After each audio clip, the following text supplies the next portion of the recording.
Hello everybody and welcome to the PlayStation 1 opening screen. There you go. Oh.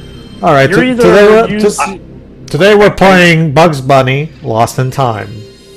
I know that this game had a PC version. I know that it virtually is not that much different. It is. So I'm curious. Yes. There is a PC version too, but it's one of those Windows 95, 98 PC games. Yeah. And nobody bothered to make a fan patch to make it work on modern computers. So I remember because it was one of those games that were distributed in cereal boxes in my country. Yeah. So the PS1 version is very easy. I'm emulating the PS1 version on Duck Station. Yeah. I was just curious. So. Anyway. Yeah, go on, Jonah. Ladies and gentlemen, boys and girls, welcome for a literal blast from the past. Because this is a game from not just my childhood, but I'm pretty sure, pretty much any millennials. I'm curious on one thing immediately, because I always play this game, of course, with Italian language on, and it was fully voice acted. So I am curious, it's a proud tradition of the Looney Tunes. This is end of the 90s, so who do we get for voice acting? Billy West. He does most of the voices. We also have Joe Lasky as Daffy Duck. Did he voice Bugs in Space Jam? Because it was around the same time. Yes. Well, hear what you think. Beach. Hey, wait a minute. Yeah, it sounds fun enough. I mean, he's not. I prefer Eric Bauza, but Billy West was definitely the best choice at the time.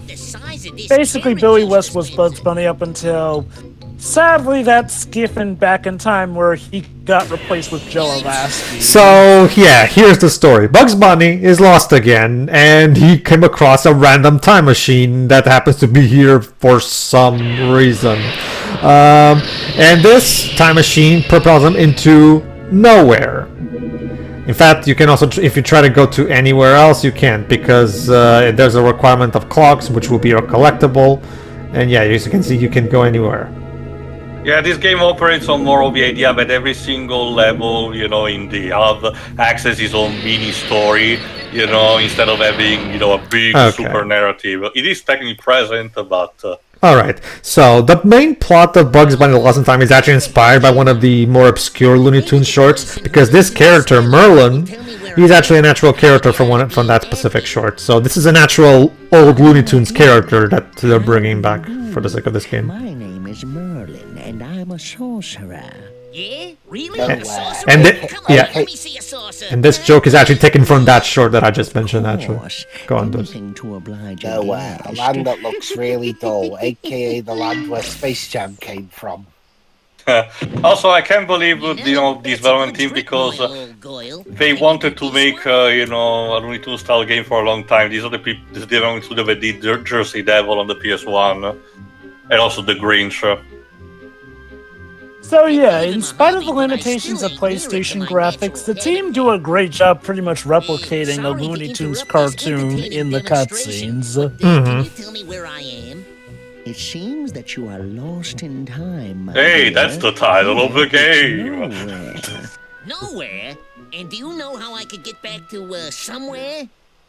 Of course I know. You must go from one era to another and find symbols like this. They will open you new locations and will progressively lead you back Classic to collectathon present excuse time. bullshit. Even Bugs will upshade it later. Listen carefully, Rabbit. Get 10 of these objects to receive a clock symbol. That's it for now. So just Harnell voicing Berlin. Mile. Yep. Yes. If I'm correctly, Joe Lasky voices Daffy Duck again. Because of his role as Plucky Duck, he also became the voice of Daffy around this time. June Foray actually returns to reprise her role as Witch Hazel. Yep. So she's actually the only one from the original voice cast of the original shorts that returns. Since I don't remember if I'll take a look at that later. I'm more surprised they did not bother to recycle, They could have just easily been super lazy and recycled the actual voice lines from the shorts. Well, they wouldn't be able to too. They still have to have Merlin explain the gameplay stuff. So. Oh no, sure, but I guess some cases, where they could have calculated, but no, they bother to, be more meticulous. So yeah, this The particular. plots that they go for are You can actually also pick them up, original, so move they and didn't drop really them probably somewhere else. have the audio for that. No, like the main plot with Merlin, that's inspired by that short, and trust me, the ending of this game is literally taken from that short, like literally, like it's like fucking exact. But the actual in-game storylines in the various eras are a bit more original. They're still, of course, inspired by various old cartoons, but they put their own spin on it. All right, so here's a checkpoint, which is Merlin's hat, and it allows you to also save your game if you want, Let me save your position. like so. If I recall correctly, originally Merlin was an antagonist for Bugs in his debut short. Here he is pretty much Yeah. your help. Although he's Basically. still kind of a dick, as you will hear before Bugs has to leave the area. So yeah, this is basically the tutorial. You have to throw things, and now this is of course telling you about how you can jump into trampolines and stuff like that. When it comes to platformers, this is actually very general as a Oh, game. well, you can tell the game was made with kids in mind. Honestly, I'm surprised how many platformers don't think to do the obvious drop shadow option. Like, hell, even Crash Bandicoot didn't think, hey, we should have the cool drop shadow as well.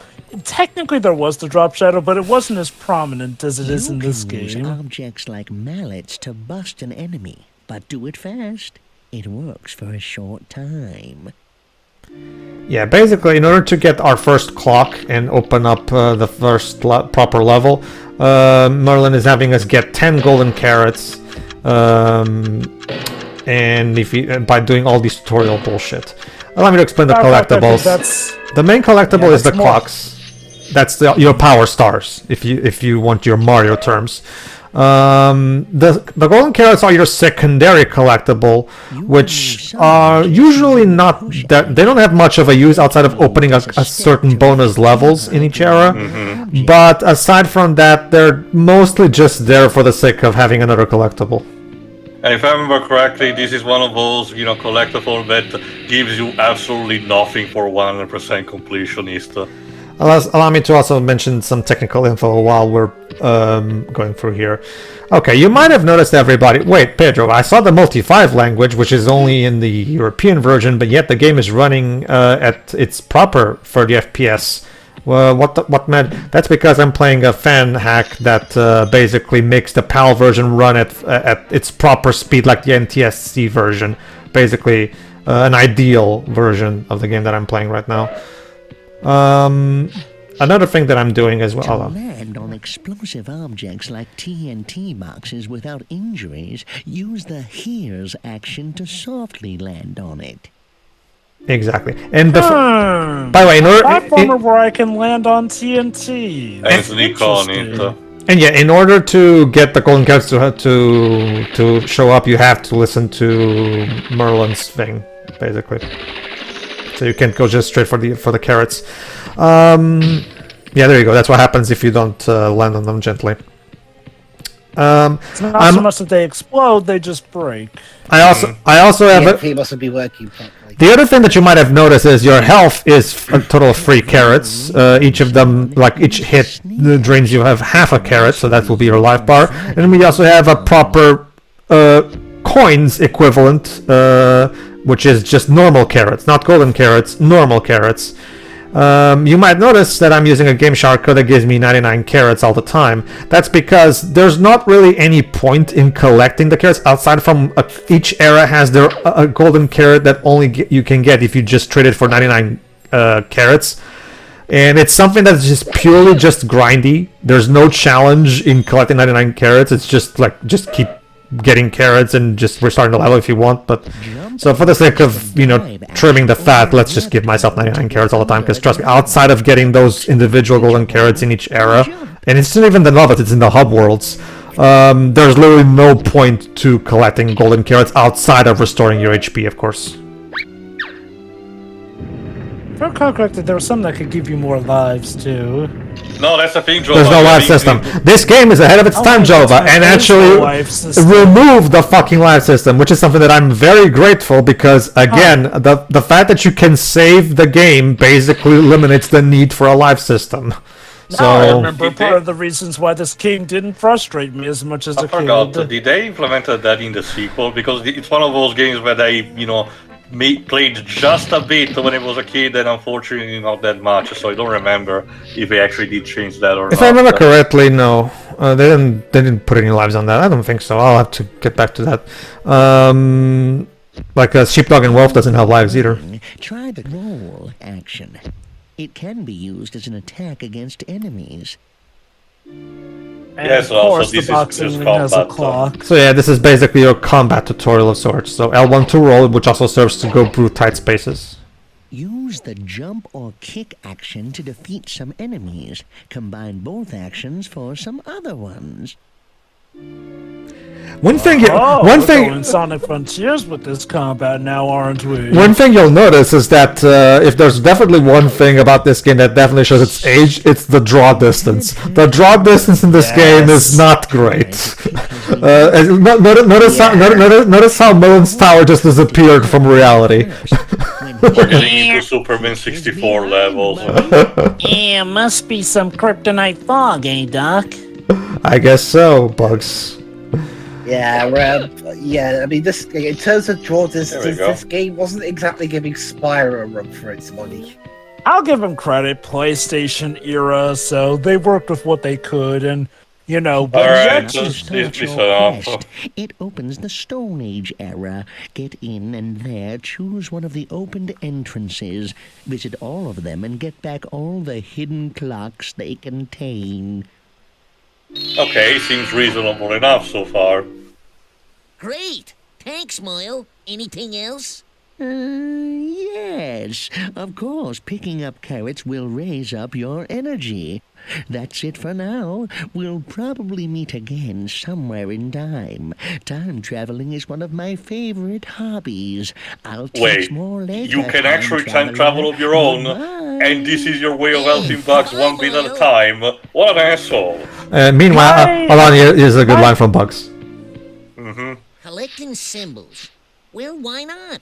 After all, they laughed at the man when he discovered the penicillin. Again, another callback to the old cartoons. Go on, Jova. My headcanon has always been that Merlin recalls their first confrontation, and this is just him getting back at Bugs for that. This is some, good fairy of Wizard of Oz level of bullshit, let me say that.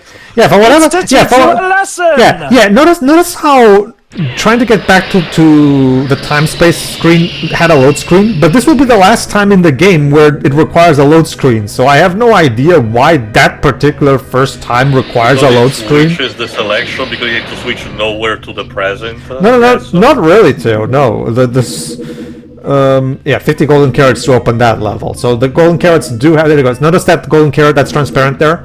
Yeah, in order to get that golden carrot, you have to trade it for 99 normal carrots, meaning pointless grinding that is not fun. So let's just streamline that shit thanks to my Game Shark code.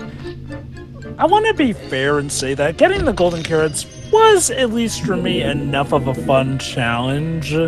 I will, to be fair, it yes. is a collectathon, so... Oh no, yes, Comes Jova. with the The ones that are spread throughout the levels, yeah, definitely.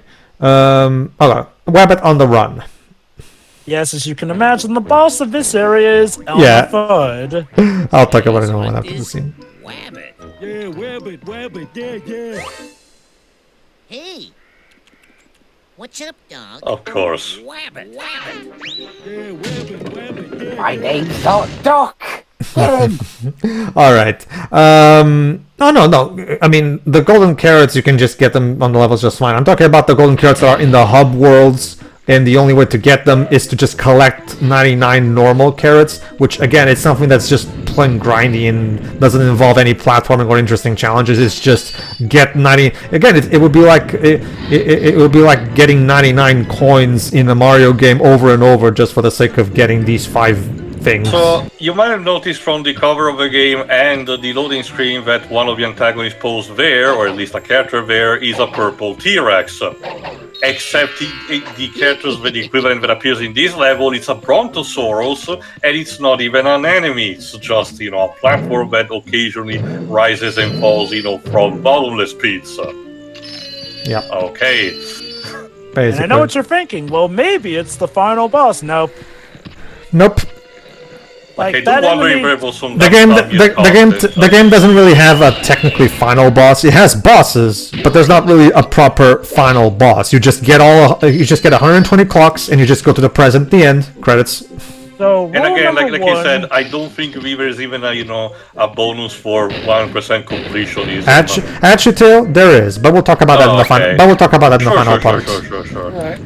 So watch out for certain shadows in this game, because that means an anvil is coming right down on you. Because I'm actually going. This is a 100% run, because the game is actually pretty easy to 100%. Also, fun fact. Okay. Whoops. Don't worry, Tail. See, the thing is, Tail, because of the lack of a live system, this can be very easily exploitable in some ways, and I'll show it over the course of the playthrough. Okay, among us, Pedro is easily the one that has more knowledge about the source material, and one recently I've been kind of catching up, I'll mention in a later part. Fun fact, when I was a kid, because of a bootleg VHS that my parents got, which contained, among other things, an anime shorts based on Will and Tell, again, don't ask, it also included 2 Looney Tunes shorts. One is the one where Daffy and Porky Pig work in a factory of sorts that, handles the distribution of babies. Baby bottleneck. What it's called. Which ends very depressingly. It's of all the shorts, it's probably the one that's most recognized for using the powerhouse theme. Dun dun dun dun dun dun dun dun dun dun dun dun dun. Go on. The other one is the one that has a prototype version of Elmer Fudd in the form of a caveman. I think it's called Casper the Caveman. Which has basically just him running around. It doesn't even have a Bugs equivalent. It's just about him being the protagonist. Yeah. So I kind of have a bit of an experience with something that's a bit more obscure. Before he got his now iconic look, Elmer Fudd went through a lot of character design revisions. Actually, not to mention, those was actually called Egghead. Yeah, Egghead. That was and even Mel Blanc's voice changed voices. Eventually, when we got the chubbier version, that's when when Arthur Q. Bryan got cast as the character instead of Mel Blanc. Because when back in the Egghead days, it was still Mel Blanc voicing him. Firstly, Yosemite Sam did not take nearly as much long for them to finally decide on the design. Oh, that's simple, Jova. That's because Yosemite Sam's design is very heavily inspired by oh god, now I'm drawing a blank. Carry on too. When I get his name. Well, I can mention something else. I don't know if it ever caught you, but it's very possible, to any of us. One of the bugs one of the glitches that you can get in this game, you notice the falling anvil. If you actually jump on top of them and stand still there, the anvil eventually has to fall, basically disappear, to save space. And at least definitely more than one time, you can actually fall through the floor if you stand still on top of there. It's actually kind of cute. All right. Like a Looney Tune. Okay, so basically, Joe, Yosemite Sam was created by Fritz Freleng, one of the big Looney Tunes directors of the Golden Age, and his design is inspired by himself, actually, because Fritz Freleng was a short man, and as his animators described him as a short guy with a bad temper. Yeah. So Yosemite Sam is directly inspired by Fritz Freleng himself. The reason why I got to catch up a bit about the encyclopedic nature of the Looney Tunes recently is because more than a year at this point, let's say a year and a half, I've been actually playing the gacha games that I've been having, World of Mayhem. I can tell you, Pedro, you might have a good time in playing that, just if you're a fan of that, because they bother to include pretty much everyone without any major restrictions or censorships. So it's clearly a game Even Pepe Le Pew? Oh yes, in multiple variants to boot. Yeah, I'm just as surprised. Okay. I'm guessing the whole Pepe Le Pew cancellation thing was just for Space Jam 2, since... I can also imagine, Jova, it might be a thing of, where the the regulations for mobile games are different when it comes instead to other forms of different media, because I can tell you that we haven't got there, but Ever Crisis also has some things that, the let me actually the mention remake something saga about never this. got a big... Sorry, go on. One tip I have for people is make sure to kill all enemies, because sometimes some enemies will be carrying golden carrots, and there's nothing in the game that hints at this. So basically, leave no stone unturned. Also, yeah, standing near the cactus, the cacti actually. And as people have already noticed, yes, the basic premise of Bugs Bunny Lost in Time is that each individual era is basically, we have the Stone Age, the Pirate Years, the Medieval Period, and so on and so forth. And each individual era it has one specific classic Bugs Bunny villain. In the Stone Age's case, Elmer Fudd, of course, specifically a Stone Age version of Elmer Fudd. In this case, we take a bunch of existing characters and reconvert them for the area. Well, technically, Elmer is the only one that gets properly adapted, because Witch Hazel looks the same. Technically, Yosemite Sam. I know that there was a short where he was actually a pirate, but technically he had a different design. Well, actually, too, Yosemite Sam was both a pirate and a cowboy in various shorts, depending on whatever Freeze Feeling was filling up at that time. I know there was also a short where, because of making a deal with the devil, it was set in different eras. Oh yeah, no, he's had other roles aside from those, but like when it comes to him being, he's had just as much shorts where he's a pirate, whereas he's a cowboy. Like it varied depending on whatever Freeze Feeling was feeling each time, basically. Mm-hmm. If I may, his default was definitely him as a cowboy. I mean, I will definitely concede that he had just as many times as a pirate, but to my knowledge, the default was the idea that he was a bad-tempered cowboy, especially since his debut was that, Especially since later incarnations have always defaulted to him as pirate. And to be fair, this isn't the first time we saw a lot of these characters be in different time dates or whatnot, so... Oh, no. Honestly, it works. Oh, no. Well, remember, one thing that... this is something that Chuck Jones always mentioned. One thing that's also important to remember about the original Looney Tunes shorts is that the directors of the shorts saw their characters as actors, meaning these are actors that are playing the roles that the directors put in for them. So in their minds... in Freeze Feeling's mind, Yosemite Sam is an actor, and today you're playing a pirate. Today you're playing a Yankee. Today you're playing whatever it is. Like that's how the Looney Tunes creators saw their characters. They saw them as actors. That's why the characters sometimes break the fourth wall and even talk to the directors by looking at the There we go. Guess who needs a kickstart? So I am unquestioned. Hold on. Will you be hold on, showing any of the hold on, bonus? Listen. Very, very quiet. I'm hunting wabbits. Of course. Okay, I have to wonder. Dibs, could you, in the meantime, look up who? Because I forgot who does the voice of Elmer in this game. Because he does it better. This guy's definitely a much better Elmer Fudd than the guy they got for the Looney Tunes cartoons recently. Not that the new guy, not that the current guy is bad necessarily, but this guy does a much better job imitating Arthur Q. Bryan's voice. Billy West. Oh, it's Billy West. Okay, yeah. Like I really wish they had gotten Billy back for the Looney Tunes, because okay, not that the new guy is bad, but no, that's not how Arthur Q. Bryan sounds. Remember, unfortunately, the director of Back in Action kind of burned the bridge with Billy West when he kind of just kicked him out. Don't get me wrong, but Joe Dante. Alasky, Sorry, go on. Don't get me wrong, Joe Alasky was great, but man, the way we got him was unfortunately not so great. That was a dick move by Joe Also, Dante. if I recall Well, correctly, Joe Dante had zero involvement with Looney Tunes cartoons, though, so I'm pretty sure it wasn't that. Well, the thing is, Joe Alasky pretty much stuck around until his unfortunate death, in which case then we got Eric Bauza, so to my understanding, I don't know if Billy West really wants anything to do with Looney Tunes at this point in time. That's sad. If I remember correctly, the music of his level was used in one of the trailers. Yep. That's the unfortunate thing. The sped up version specifically. Go on. That's the unfortunate thing. Sometimes when a bridge is broken, an actor can hold a grudge. Like, it took Disney a lot to get back Robin Williams as the genie, even though, Katzenberg. Yeah. Even though Katzenberg was long gone. I need to talk about this. The game is dickish at this point. It unlocks this level but you cannot play that level until way later until you acquire a power-up. Yeah. To this day, I have no idea why they have that level be unlocked this early if you cannot play it. I'm pretty sure it was an oversight from the developers, because it makes no sense to design the game this way. It's That extremely or- cruel towards a kid, I can To tell be you fair, that. it could be the equivalent of that, of, you know, how a lot of levels in Crash Bandicoot show up, but you can't play them until you get a certain gem.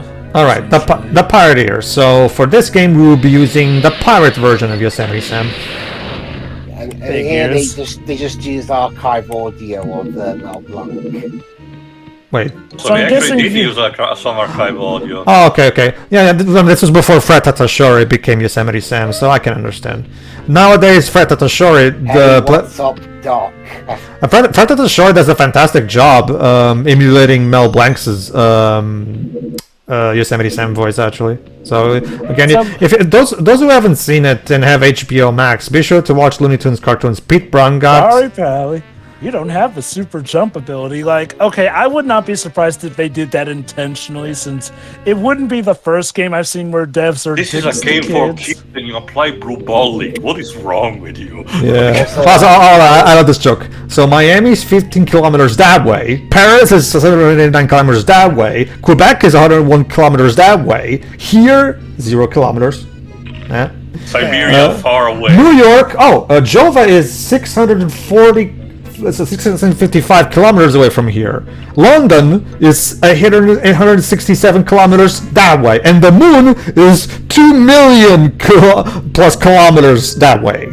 Also, we have Miami there. I think I'm gonna show. Also, Miami's 15 kilometers that way.